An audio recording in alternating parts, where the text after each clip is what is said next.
दोस्त तो कैसे हैं आप सब। आज हम लोग गुप्त वंश गुप्त काल के बारे में पढ़ेंगे लोग, ठीक है। हम लोग कुषाण वंश खत्म कर दिए थे लोग, ठीक है।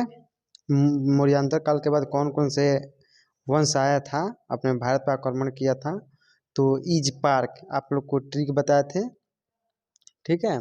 ई से Indo Greek, E I S शक वंश, पी से पल्लव वंश और के से कुषाण वंश, ठीक है।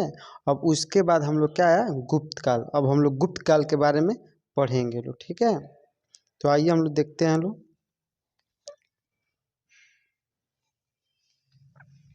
देखिए गुप्त काल, इस वंश के इतिहास का स्वर्ण काल कहा जाता है। कहने का मतलब इस वंश को भारतीय इतिहास में क्या बोला जाता है, स्वर्ण काल के नाम से जाना जाता है। ओ हेलो भाई, क्यों बहक रहे हो, आ जाए इधर। किस काल से, स्वर्ण काल से स्वर्ण काल कहा जाता है, ठीक है। गुप्त शासक वैश्य थे, यानी कहने का मतलब जो गुप्त शासक क्या थे, वैश्य थे, यानी विष्णु के क्या थे, उपासक थे, यानी विष्णु को मानने वाले थे। ऐसा माना जाता है कि ये कुषाण शासकों के समान था। और ये किसके समान थे, कुषाण शासकों के समान थे, सामंत थे। सामंत आप लोग समझते हैं, जैसे मान लीजिए कि जो पहले हार गया है और वो राजा के यहाँ क्या दास बन के रह रहा है, तो उसी क्या बोला जाता है, सामंत। तो पहले जो गुप्त थे ना, वो किसके, कुषाण के सामंत थे, ठीक है। इन्होंने बिहार के स्थान पर उत्तर प्रदेश को अधिक वरीयता दिया। कहने का मतलब जो गुप्त शासक थे, सबसे अधिक वरीयता किसको दिया था, तो उत्तर प्रदेश को दिया था, ठीक है। और इन्होंने अपनी राजधानी उत्तर प्रदेश के कौशाम्बी को बनाया था। और कहने का मतलब जो गुप्त शासक थे, उन्होंने अपना राजधानी कहाँ बनाया था, उत्तर प्रदेश में एक कौशाम्बी के नामक जगह था, उसी को बनाया था। इस वंश के संस्थापक कौन थे, श्री गुप्त थे। और कहने का मतलब यहाँ बीच में आ जाएगा तो अच्छा से दिखेगा, ठीक है। कहने का मतलब थोड़ा और छोटा कर देते हैं ताकि आप लोगों को दिखे अच्छा से। हो गया।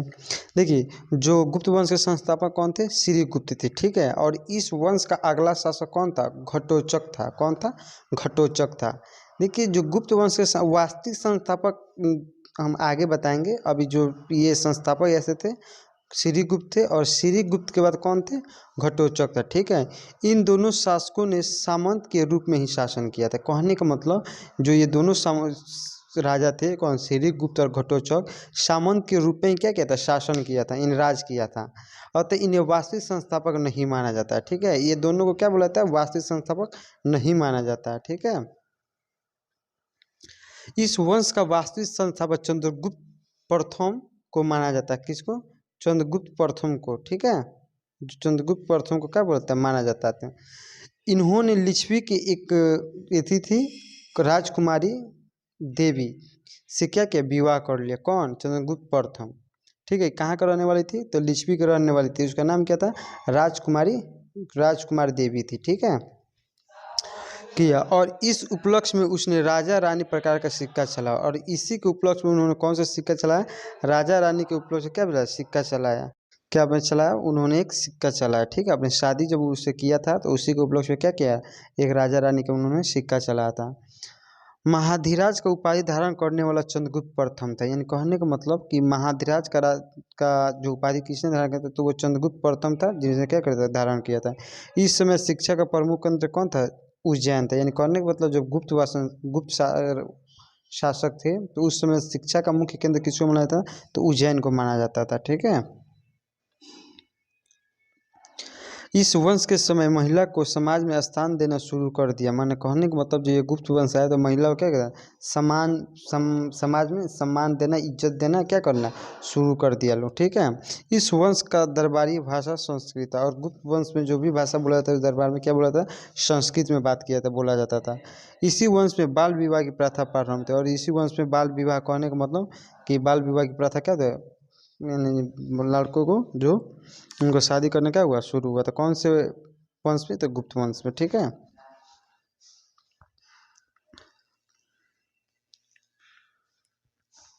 देखिए प्रभावती गुप्त के पुनः स्थित ताम्रपत्र अभिलेख में गुप्त का वर्णन मिलता है। ओ सॉरी, कहीं एक सेकेंड यार, ये क्या हो गया है। देखिए प्रभावती जो गुप्त के पुनः स्थित ताम्रपत्र अभिलेख में, ये अभिलेख का नाम है, ठीक है, जिसमें श्री गुप्त के बारे में क्या किया गया, बताया गया है। जिसके बारे में, श्रीगुप्त के बारे में बताया गया। ठीक है। पारा का आविष्कार इसी वंश में हुआ था। कहने का मतलब पारा का आविष्कार किस वंश में, गुप्त वंश में हुआ था। ठीक है। जो गरुड़ मुद्राएं थी सर्वाधिक लोकप्रिय गुप्त वंश में ही हुआ था। ठीक है। इस काल में गुजरात, बंगाल एवं तमिलनाडु वस्त्र उत्पादन के लिए प्रसिद्ध था। यानी गुप्त काल में जो गुजरात, बंगाल और तमिलनाडु क्या कहता है, कपड़ा के उत्पादन के लिए बहुत प्रसिद्ध है, यानी फेमस था उस टाइम। ठीक है। और गुप्त वंश में ही सोने के मुद्रे को दिनार तथा चांदी के रुपये को रुपया कहा जाता था। यानी कहने का मतलब कि जब गुप्त काल चल रहा था तो इसमें सोने के जो पैसे वैसे होते थे उसे दिनार बोला जाता था, और जो चांदी के रुपये होते थे उसे रुपया कहा जाता था। इसी काल में शतरंज का खेल प्रारंभ हुआ, जिसे चतुरंग कहा जाता था। और गुप्त काल में ही क्या हुआ, शतरंज जो खेल खेला जाता है इसी में क्या क्या शुरू किया गया था, जिसे चतुरंग के नाम से जाना जाता है। ठीक है।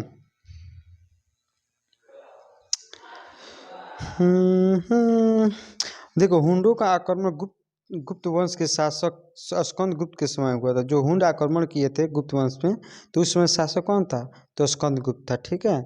सती प्रथा का वर्णन 510 ईसा पूर्व में एर्ण अभिलेख से मिलता है। ये क्वेश्चन पूछा हुआ है बीपीएससी में कि सती प्रथा का वर्णन कौन से अभिलेख से मिलता है, तो कौन सा से, एर्ण अभिलेख से मिलता है। ठीक है। उस समय शासक भानुगुप्त था, और 510 ईस्वी में एक व्यक्ति कौन था, भानुगुप्त।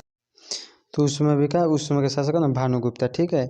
इस वंश में गुप्त अश्वमेध यह किया था। यानी कहने का मतलब जो गुप्त वंश में अश्वमेध किसने किया था, तो कुमार गुप्त ने किया था। ठीक है। गुप्त सावंत का प्रारंभ 319 ईस्वी में, हम बताए हैं कि गुप्त वंश का प्रारंभ कब हुआ था, 319 ईस्वी से लेके 320 ईस्वी में हुआ था, और किसने किया था, चंद्रगुप्त प्रथम ने किया था। ठीक है। चलिए हम लोग आगे चलते हैं लोग। देखिए अब हम लोग पढ़ेंगे लोग समुद्रगुप्त के बारे में। किसके बारे में, समुद्रगुप्त के बारे में। ठीक है। तो आइए हम लोग देखते हैं लोग। देखिए, इसे प्राचीन भारतीय इतिहास के पंचम शासकों में गिना जाता है। यानी कहने का मतलब पंचम शासकों में गिना जाता है। किस, समुद्रगुप्त को।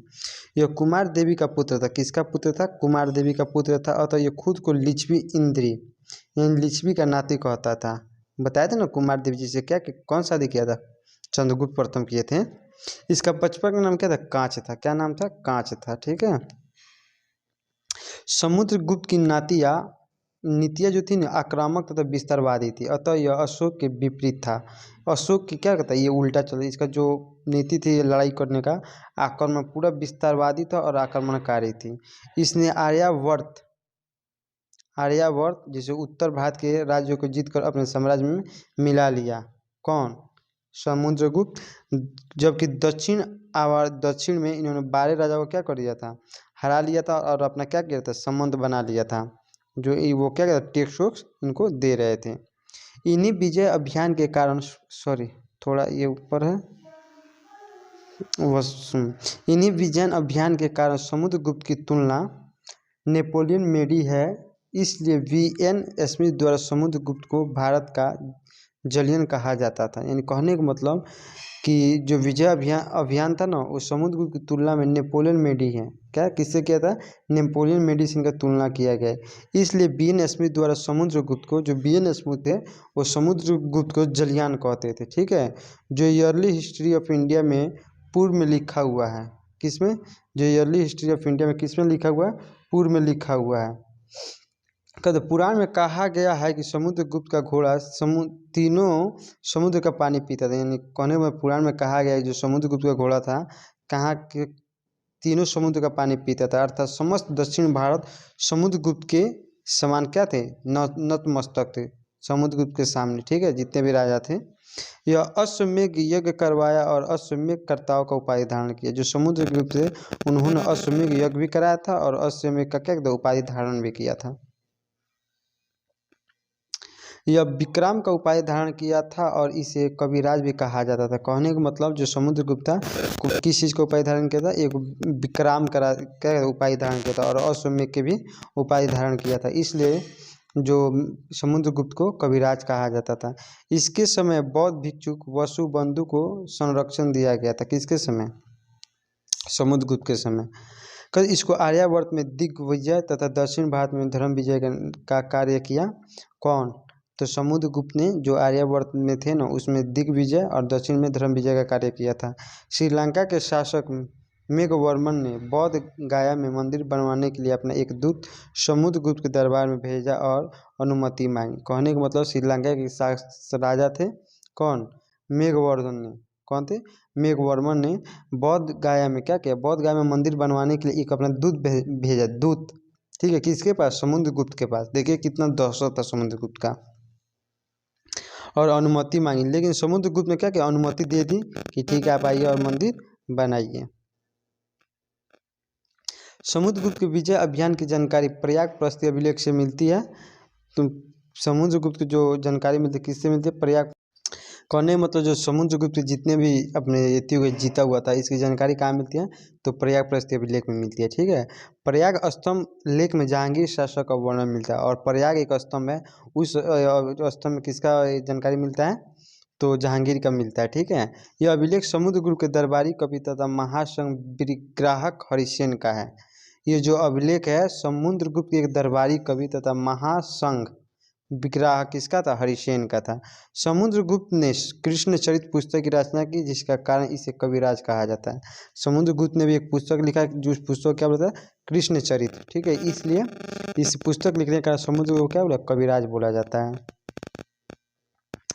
इसे सिक्कों पर वीणा बजाते हुए तथा सैनिक वेशभूषा में दिखाया गया। किसे? समुद्रगुप्त को वीणा बजाते हुए और सिक्कों पर क्या कहते हैं? सैनिक वेशभूषा में दिखाया गया।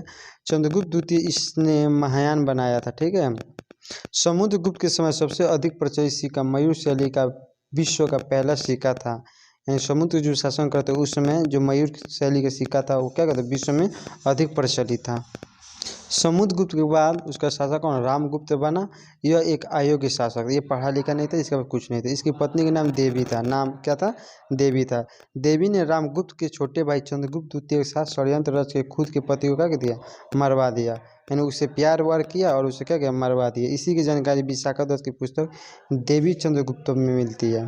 कहने का मतलब इसकी जानकारी की एक पुस्तक है जिसका नाम क्या है? वो वहीं देवी चंद्रगुप्त दोनों के नाम पे है, देवी चंद्रगुप्त पुस्तक। देखिए ये प्यार कैसा चीज़ है कि आदमी अपनी पत्नी को भी मरवा दे रहा है। ठीक है, तो चलिए हम इस वीडियो को यहीं पे रोक रहे हैं और कल हम लोग इसके आगे क्या करेंगे? कंटिन्यू करेंगे लोग कि आगे क्या क्या हुआ था। ठीक है, थैंक यू वेरी मच। मिलते हैं आप लोग से हम कल।